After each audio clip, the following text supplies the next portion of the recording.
凉拌黄瓜不要再用盐腌了，难怪拌出来没有酒店的脆口。大家好，我是大叔阿斗。为什么酒店的凉拌黄瓜那么脆口好吃？因为腌制的方法就完全不同。另外，凉拌汁的配方也是好吃的关键。首先，我们准备3根新鲜的黄瓜，把它们放入个大盘里面，先把它们清洗一下。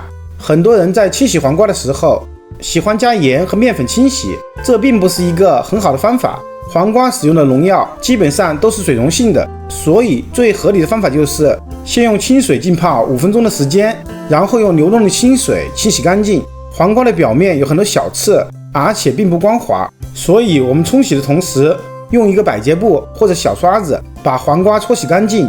这样做会省力一点，也可以用手多搓几遍。很多人会觉得何必这么麻烦呢？直接去皮不好吗？凉拌黄瓜去皮就可惜了。首先，去皮的黄瓜就会失去清脆的口感。其次，黄瓜皮的营养要比果肉高，它含有对人体有益的维生素 C 和丙醇二酸。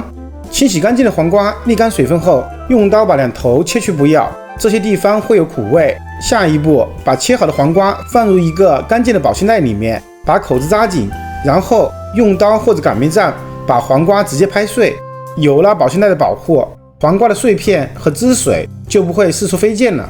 拍碎的黄瓜会有很多裂缝，断面也不均匀，会比直接切出来的更容易入味，也更好吃。拍碎的黄瓜还是太长了，需要改一下刀。把双手清洗干净，我们直刀切成大小均匀的小段，长度看个人喜好。全部切好后，把黄瓜放入大盆里面，我们把黄瓜腌制一下。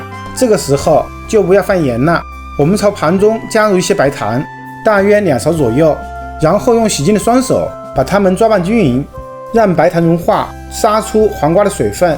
用白糖腌制黄瓜有3个好处：第一，比用盐腌制出来的黄瓜更加的脆口；第二，可以去除黄瓜的苦涩味；第三，调味的时候咸淡更加的精准。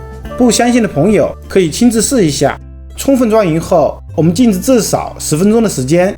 下一步，准备一个可以加盖的保鲜盒，加入适量的黑木耳，然后朝盒中加入适量的温水，水要完全没过黑木耳。接下来加入1勺白糖，再加入一点玉米淀粉，然后用盖子把保鲜盒盖紧。下一步，我们抓起保鲜盒，不停地摇晃，大约摇3分钟的时间，就可以把黑木耳快速的泡发好。我们换一次清水，先浸泡一会儿，等用的时候再倒出来。接下来准备适量清洗干净的香菜，把香菜根切掉后，改刀切成段，全部切好后放入一个盘中备用。再朝碗中加入点花生米，加入点熟的白芝麻。既然是凉拌菜，蒜末肯定少不了。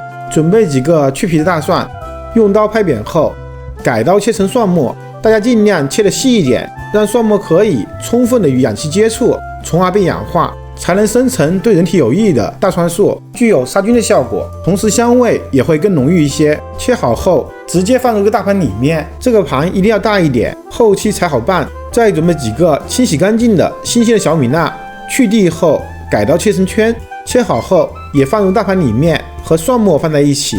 准备一口无水无油干净的锅，加入适量的植物油烧热，再把热油泼在蒜末和小米辣上面，激发出它们的香味，也同时起到一个杀菌消毒的作用。接下来朝碗中加入一点盐，再加入一点糖，加入3勺量的生抽，再加入2勺量的香醋，最后加入适量的辣椒油。不喜欢吃辣的朋友就用香油代替。此时我们的黄瓜也腌好了，已经杀出了很多水分。把黄瓜倒入一个漏碗里面，沥干多余的水分。趁这个时间，我们把黑木耳快速的焯个水，水开后再煮5分钟的时间，把木耳彻底的煮熟。如果木耳比较大的话，提前撕小一点。煮好后捞出来，放入提前准备好的凉白开里面，把它们过凉，冷却后再倒出来沥干水分。下一步，我们把沥干水分的黄瓜倒入调好料汁的大盘里面，再把沥干水分的木耳也倒进来，再倒入全部的香菜、花生米和芝麻，戴上手套，把它们抓拌均匀，让黄瓜吸收调味品的味道。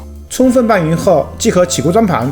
这样拌出来的黄瓜非常的清脆爽口，香辣入味又好吃，最大程度的保留了黄瓜的爽脆。胃口不好的时候来上一盘，下酒又下饭。喜欢的朋友还不赶紧去试试吧。我是大叔阿斗，感谢您的观看。如果您也喜欢我的视频，请您关注、点赞、收藏、转发给更多的人。